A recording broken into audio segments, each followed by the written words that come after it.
NEET NEET இந்த NEET பிரச்சனை வந்து நீட்டிக்கிட்டே போகுது. எவனை கேட்டாலும் டிஎம்கே தான் நீட்டு கொண்டு வந்தது, டிஎம்கேனால தான் நீட்டு வந்தது, டிஎம்கே தமிழ்நாட்டுக்கு அநீதி பண்ணிடுச்சு, டிஎம்கே வந்து நீட்டு ஒழிப்புக்கான ரகசியம் எங்ககிட்ட இருக்குது அப்படின்னு சொன்னாங்க, ஏன் பண்ணல அப்படின்னு சொல்லி ட்விட்டரில் வீடியோஸாக போட்டு இறக்கிட்டு இருக்காங்க. சரிப்பா, அவங்க தான் அது மாதிரிலாம் பண்ணிட்டாங்க, நீங்கள் என்ன பண்ணீங்க நீட்டு பேன் பண்ணுறதுக்கு அப்படின்னு கேட்டாக்கா, நாங்கள் படத்தை ரிலீஸ் பண்ணி வச்சுருக்கோம், படத்தை போய் பாருங்கள் அப்படின்னாங்க. என்னப்பா இதுக்கும் அதுக்கும் கான்ட்ரடிக்ஷன் ஓவராக இருக்கே அப்படின்னு சொல்லி கேட்டாக்கா, அவங்ககிட்ட வந்து திருப்பி வந்து இது நாங்கள் கேட்குறேன், நீட்டு நீங்கள் பேன் பண்ணுறேன்னு சொன்னீங்களே, நீட் ரகசியம் இருக்குன்னு சொன்னீங்களே, அது என்ன ஆச்சு, நீட்டு நீங்கள் தானே கொண்டு வந்தீங்க, அப்போது உங்களால் தான் இந்த பிரச்சனை எல்லாம் வந்தது அப்படின்றாங்க. இவங்க நீட் எடுத்துகிட்டு வந்தாங்க சரிங்களா, அசம்பிளி வரைக்கும் கூட வரல, அது அசம்பிளி வரைக்கும் வரல, அப்படியே இது பண்ணாலும் தமிழ்நாட்டுக்குள்ளே நுழையவே இல்லை. யார் இருக்கிற வரைக்கும், கலைஞர் கருணாநிதி அவர்கள் இருக்கிற வரைக்கும் உள்ளார வரல. செல்வி ஜெயலலிதா அவங்க இருக்கிற வரைக்கும் கூட, சீஃப் மினிஸ்டராக இருக்கிற வரைக்கும் கூட அது தமிழ்நாட்டுக்குள்ளே எட்டி கூட பார்க்கல சரிங்களா. எடப்பாடி அவர்கள் அவரோட ஆட்சி நிலைக்கணும், கூட்டணி வச்சு நாங்கள் வந்து அவங்களோட தயவில் தான் நாங்கள் ஆட்சி நடத்தணுன்ற சுச்சுவேஷன் வரும்போது அவங்க நீட்டின பேப்பர்லலாம் நீட்டுக்கு கையெழுத்து போட்டு நீட்டி விட்டுட்டாங்க சரிங்களா. அதனால தான் நீட் உள்ளார வந்தது. இவங்க ஒரு 2021 வந்து நீட்டு பேன் பண்ணுறதுக்கான ரகசியம் எங்ககிட்ட இருக்குது அப்படின்னு சொன்னாங்க. அதுக்கான ஒரிஜினல் ரகசியம் என்ன அப்படின்னாக்கா,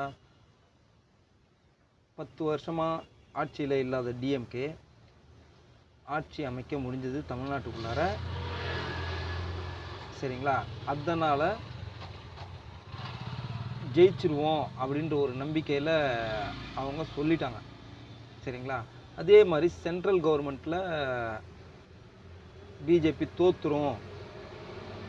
தோத்துருச்சு அப்படின்னாக்கா, என்னோட கூட்டணி காங்கிரஸ் அவங்க இருக்கிறாங்க, அவங்களோட நம்ம கூட்டணி வச்சுருக்கிறதுனால அவங்க ஜெயித்தாங்க அப்படின்னாக்கா, அவங்களோட இதுவும் வந்து நீட் வந்து வேணுன்ற ஸ்டேட்டுக்கு வச்சுக்கலாம் அப்படின்றது தான் அவங்களோட கான்செப்ட்டு. அதனால் அதை வந்து நம்ம கேன்சல் பண்ணி வாங்கிக்கலாம் அப்படின்றதுனால தான் அவங்க நீட் ரகசியம் இருக்குது, நாங்கள் வந்தால் நீட்டை கேன்சல் பண்ணிடுவோம் அப்படின்னு சொன்னாங்க. இதுதான் நிதர்சனமான உண்மை சரிங்களா. அது முடிஞ்சு போச்சு சரிங்களா. அவங்க அந்த காங்கிரஸ்னால் முக்கியம் முடியல, முணங்கியும் முடியல சரிங்களா, உருண்டும் முடியல, உருளாமலும் முடியல. 3வது வாட்டியும் தூக்கி பிஜேபிகிட்டே கொடுத்துட்டாங்க. அதில் மாட்டிக்கிச்சு இந்த நீட் ரகசியம் அப்படின்றது, அந்த இடத்துல ஃப்ளாப் ஆயிடுச்சு. 2வது இவங்க சொல்கிறது வந்து இப்போ கூட வந்து ஏழை எளிய மக்களும் வந்து நீட்டு தேர்வு எழுதி டாக்டர் ஆகிட்டு தான் இருக்காங்க அப்படின்றாங்க சரிங்களா. அது வந்து ஏழை எளிய மக்கள் வந்து எக்ஸாம் எழுதி அதனால் அவங்க வந்து டாக்டர்ஸாக ஆகலை சரிங்களா. அது வந்து யாராக இருந்தாலும் ஒத்துக்க தான் வேணும். இந்த எடப்பாடி கவர்மெண்ட் அவர் இருந்தார் இல்லையா, சீஃப் மினிஸ்டராக இருக்கும்போது, அவர் வந்து 7.5% வந்து இடஒதுக்கீடு வாங்கி கொடுத்தாரு தமிழ்நாட்டு மக்களுக்காக. எஸ்சி எஸ்டியில் இருக்கவங்கெல்லாம் டாக்டர்ஸாக ஆகணும், நம்ம கையெழுத்து போட்டு கொடுத்துட்டோம், அதனால் மக்கள் பாதிக்கப்பட்டிருக்காங்க, அதுக்கு ஒரு பிராயச்சித்தமாக செய்யணும் அப்படின்றதுனால அதில் செஞ்சு தான் 7.5% அதில் தான் இப்போ இந்த ஏழை எளிய மக்கள் கவர்மெண்ட் ஸ்கூலில் படித்தவங்க வந்து டாக்டர் ஆகிறதுக்கான ஒரு அடித்தளமாக இருந்தது. இந்த டிஎம்கே கவர்மெண்ட் 10% மாற்றி இருந்திருக்கலாம். அவங்களால இவங்க வந்து சென்ட்ரல் கவர்மெண்ட்டோட இணக்கமாக இருக்க முடியாத ஒரு சுச்சுவேஷன்னாலையும், அவங்க எடுத்துகிட்டு வர்றது எந்த கொள்கையும் சரியான முறையில் இல்லாதனாலையும் அவங்க எல்லாத்துக்குமே எதிர்த்தவே பழகிட்டாங்க. அவங்களோட கொள்கை எதுவுமே தமிழ்நாட்டுக்கு செட் ஆகாது அப்படின்றதுனால எதிர்த்தே பழகிட்டதுனால இவங்க என்ன பில் கொடுத்தாலும் அவங்க சைன் பண்ண மாட்டாங்கன்றது தெரியும். அதனால் அவங்க அந்த 10.5% 10%க்கு அவங்க முயற்சி பண்ணலை. சரிங்களா? இதுதான் 2வது. 3வது வந்து இந்த இந்த ஏதாவது ஒரு வழியில் வந்து தேர்ட் லாங்குவேஜாக உள்ளே நுழைச்சிடலாம் அப்படின்றதுனால தான் இவங்க வந்து நீட் எக்ஸாமே வந்து சிபிஎஸ்சி பாடத்திட்டம் அதில் தான் அவங்க வந்து கொஸ்டினே கேட்குறாங்க. சிபிஎஸ்சி பாடத்திட்டம் அப்படின்னு இப்போ உள்ளார நுழைஞ்சோம் அப்படின்னாக்கா அதாவது தேர்ட் லாங்குவேஜாக தான் ஹிந்தி வந்துடும், சான்ஸ்கிரிட் வந்துடும். சரிங்களா? இந்த சான்ஸ்கிரிட்டும் ஹிந்தியும் நமக்கு தமிழ்நாட்டுக்கு வேண்டாம் அப்படின்றது தான் தமிழ்நாட்டு மக்களோட கொள்கையாகவே இருந்துட்டு வருது.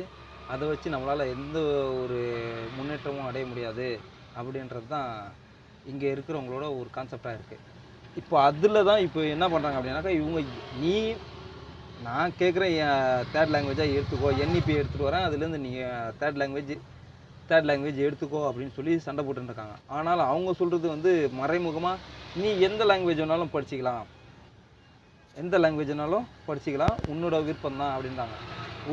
ஒரு கிளாஸில் வந்து ஒரு 4 பேர் தெலுங்கு பேசுகிறவங்க இருப்பாங்க, 4 பேர் கன்னடா பேசுகிறவங்க இருப்பாங்க, 4 பேர் வந்து மலையாளம் பேசுகிறவங்க இருப்பாங்க, 4 பேர் வந்து ஹிந்தி பேசுகிறவங்க இருப்பாங்க, 4 பேர் வந்து மராட்டி, துளு அது மாதிரி ஏதாவது பேசுகிறவங்க இருப்பாங்க.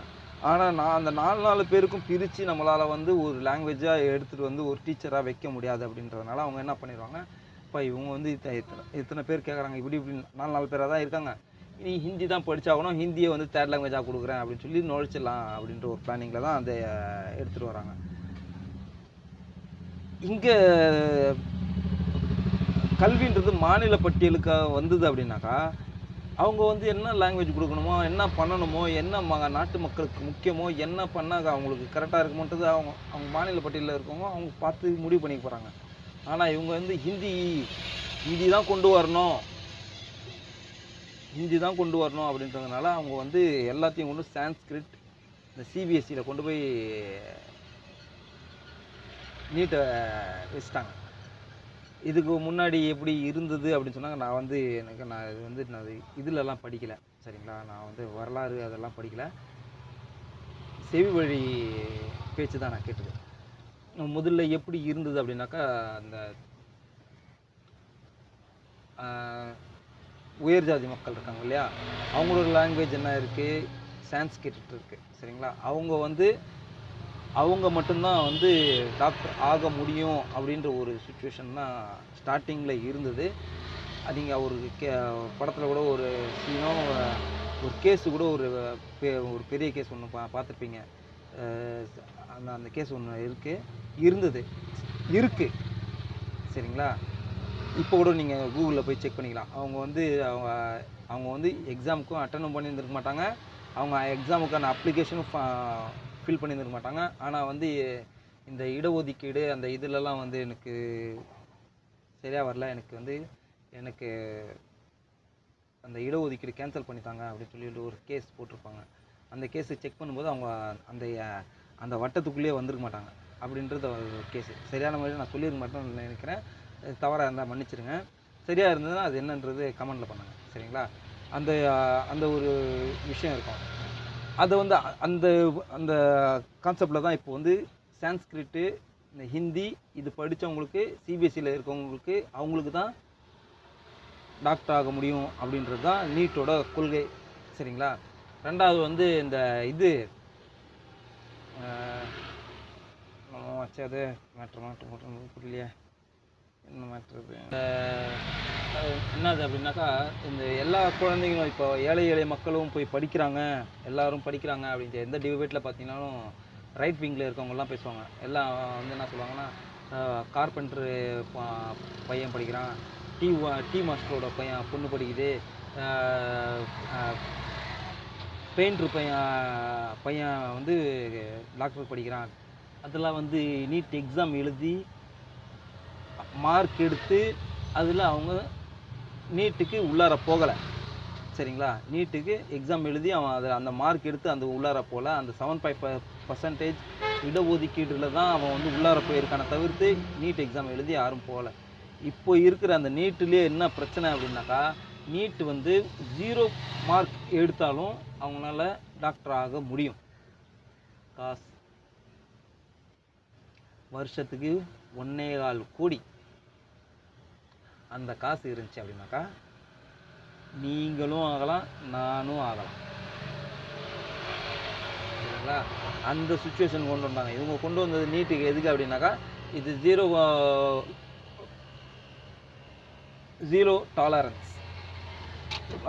இந்த லஞ்சம் இல்லாமல், லஞ்ச லாவண்யம் இல்லாமல் டாக்டர் ஆகலாம். அதுக்காக தான் நாங்கள் அந்த நீட்டு கொண்டு வரோம்னு சொல்லி.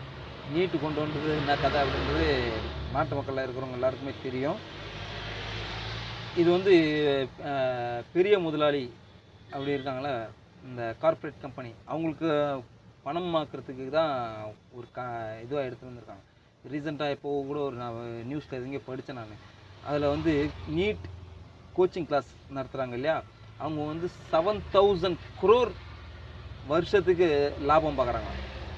7,000 crore லாபம் பார்க்குறாங்களா. நான் வந்து படித்தது தான், நியூஸில் எதுவும் படித்தது தான் நான் சொல்கிறேன். சரிங்களா? அப்படி வந்து அவங்க தான் முன்னேறாங்களே தவிர்த்து, இந்த டீ கடை பொண்ணு வந்து டாக்டர் ஆயிடுச்சு, பெயிண்டரோட பையன் வந்து டாக்டர் ஆகிட்டான், கார்பெண்டரோட பொண்ணு வந்து டாக்டர் ஆகிட்டான் அப்படின்ற கதையெல்லாம் இங்கே சரியாக செட் ஆகாது. நீங்கள் அதை வந்து இவ்வளோ காசு செலவு பண்ணியும் நாங்கள் வந்து டாக்டர் ஆகிடணும் அப்படின்றதுனால தான் அந்த நீட் இது வரைக்கும் கூட இருந்துட்டு வருது. அதில் தான் வேறு வழி இல்லை அப்படின்றதுனால தான் நீட் எக்ஸாம் எழுதிட்டு இருக்கிறாங்க. சரிங்களா? காசு செலவு பண்ணி எங்களுக்கு அந்த டாக்டர் ஆகிறதுக்கு தகுதி இல்லைன்னு சொல்லிட்டு அந்த மார்க் குறைச்சி, இப்போ நீ பாஸு ஒரு இதில் கூட பார்த்தேன் நான். இப்போ லாஸ்ட் டைம் வந்ததில் 622 மார்க் நீ எடுத்திருக்கேன்னு சொல்லிட்டு ஒரு ரிசல்ட் வர்றாங்க. பின்னாடியே வந்து கொஞ்ச நேரம் கழித்து ஒரு 4 மணி நேரமோ 5 மணி நேரம் கழித்து இன்னொரு ரிசல்ட் வர்றாங்க, 180 தான் எடுத்திருக்கேன். இது என்ன கணக்குன்னே தெரியல. அப்போ அதில் குளறுபடி நடக்குதுன்னு தானே அர்த்தம். அந்த மாதிரி சுச்சுவேஷனில் இருக்குது. இது நீட் அப்படின்றது சமமான கொள்கையாக நமக்கு தெரிய வரல. ஏதோ ஒருத்தருக்கு ஃபேவர் பண்ணுற மாதிரி தான் நமக்கும் புரிய வருது. சரிங்களா? நீட் வேண்டாம் அப்படின்றது தான் தமிழ்நாட்டோட கொள்கை, தமிழ்நாட்டு மக்களோட கொள்கை. சரிங்களா? அதை கொஞ்சம் கன்சிடர் பண்ணணும். நாட்டு மக்களுக்கு எது நல்லதோ, நாட்டு மக்களுக்கு சேவை பண்ணுறதுக்கு தான் ஒவ்வொரு கவர்மெண்ட்டுமே இருக்கே தவிர்த்து, நாட்டு மக்களை அழித்து அதில் வந்து காசு பார்த்து யாரை தான் வந்து குளிர்விக்க போகிறீங்க? யாரை குளிர்விக்க போகிறீங்க? யாரையுமே குளிர்விக்க போகிறது கிடையாது. நீங்களும் கொஞ்ச காலத்துக்கு நானும் ஆண்டுட்டேன் அப்படின்ற ஒரு கர்வத்தோடு அலையலாமே தவிர, அது வந்து எப்பவுமே கை கொடுக்க வாய்ப்பில்லை. ராவணமா வேண்டாம் அப்படின்னுலாம் போக முடியாது. அது வந்து கை கொடுக்காது. கொஞ்ச காலத்துக்கு சந்தோஷமாக இருக்கலாமே தவிர்த்து வாழ்க்கை முழுவதும் அது சரியாக வராது. நெக்ஸ்ட் எலெக்ஷன்லேயே சரியாக வராது, அது தெரிஞ்சு போச்சு. இப்போது வர எலெக்ஷன்லேயே சரியாக வர போகிறது கிடையாது, அதுவும் தெரிஞ்சு போச்சு. ஏன்னா நீங்கள் பண்ணிருக்கிற அலும்பல் அந்த அளவுக்கு. இங்கே நாட்டு மக்கள் இங்கே கஷ்டப்பட்டு இருக்கிறாங்க. இந்த இருக்கிற நாட்டு மக்களுக்கு ஆறுதலாக ஒரு வார்த்தை சொல்லியோ, அந்த ஆறுதலாக ஒரு நடவடிக்கை எடுத்தோ, நீங்கள் உங்களோட கட்சி பணியோ, கட்சியோட அந்த கொள்கையும் காப்பாற்றி இருந்திருக்கலாம், காட்டியிருந்திருக்கலாம், செஞ்சுருந்துருக்கலாம். நீங்கள் போயிட்டு ஒரு படம் ரிலீஸ் ஆகிருக்கு, அந்த படத்தை வந்து நான் இன்றைக்கே ஃபஸ்ட் ஷோ பார்த்தாகணும், அதிலே கண்ணில் தண்ணி அழுகுறதுனால எந்த பிரயோஜனமும் கிடையாது. அந்த செட் ஆஃப் ஆடியன்ஸை வந்து குளிர்விக்கவும், அந்த செட் ஆஃப் ஆடியன்ஸை வந்து இன்னும் ப்ரொவோக் பண்ணுறதுக்காகவும் மட்டுமே யூஸ் ஆகுமே தவிர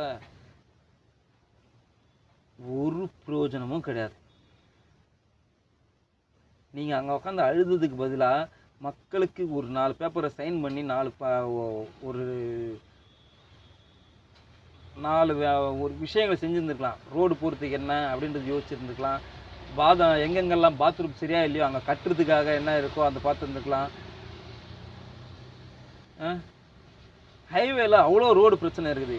எங்கள் வீட்டாண்ட ஒரு பொண்ணு இல்லை, காவாங்கரன்ற ஒரு இடத்துல ஒரு குழந்தை அந்த பாதாள சாக்கடைக்காக நோண்டுறதுக்காக வந்த கிரேனு அந்த கயிறு அருந்து விழுந்து ஒரு குழந்தை இறந்து போச்சு. அந்த ரோடு கிளியர் பண்ணுறதுக்கு நீங்கள் அந்த அழுத நேரத்தில் போய் செஞ்சுருந்துருக்கலாம். அந்த ரோடு கிளியர் பண்ணியிருந்துருக்கலாம். இன்னும் கூட அந்த கிளியர் ஆகலை. அந்த அந்த குழந்தை இறந்து 10 நாளுக்கு மேலே போயிடுச்சு. அந்த ரோடு அப்படியே தான் இருக்கு.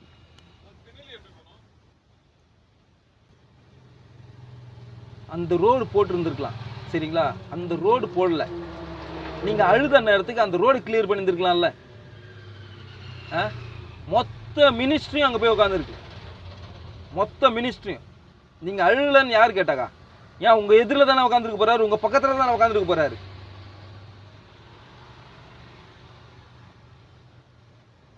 அதுதான் அரசியல்னா என்ன, சினிமானா என்ன அப்படின்றது பார்த்துட்டு தெரிஞ்சுட்டு வந்திருக்கணும். நம்ம சேவை அப்படின்றத நினச்சி வந்திருக்கணும். நம்ம வந்து என்ன சொல்கிறது தெரில, எனக்கு உண்மையிலே என்ன சொல்கிறதுன்னு தெரியல. அங்கே போயிட்டு அழுதுன்னு உட்காந்துருக்காங்க. இதெல்லாம் வந்து பார்க்க வேண்டிய கால கொடுமையில் மாட்டின்னு இருக்கிறோம். இந்த 5 வருஷம் எப்படி போகும் அப்படின்றது தான் நம்மளோட பெரிய எதிர்பார்ப்பாகவும் பெரிய ஆவலாகவும் இருக்குது. இந்த டிஎம்கே கவர்மெண்ட் இருந்தது, சிஎம் ஸ்டாலின் சார் இருந்தார், அவரே தோற்று போயிட்டார். இன்னொரு நியூஸும் வந்துட்டுருக்குது, விஎஸ் பாபு ஏதோ ஒரு கதை குத்துட்டுருக்கிறாரா, என்ன பண்ணுறாரு அப்படின்றது தெரில. அவர் ரிசைன் பண்ண போகிறாரு அப்படின்ட்டு நக்கீரன் பிரகாஷ் ஒரு இன்டர்வியூவில் சொல்லியிருக்காரு. அது உண்மையாக இருந்தால் நல்லா இருக்கும். உங்கள் ஆப்போனண்ட்டாக ஆப்போசிட்டில் உக்காந்துட்டு நீங்கள் எப்படி கதவு மூடுறீங்கன்றதை பார்க்கணும். ஸ்டாலின் சார் அந்த இடத்துல இருக்கணும்.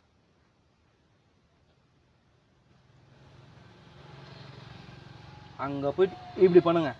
அப்போது தேங்க்ஸ் ஃபார் வாட்சிங். Subscribe my channel.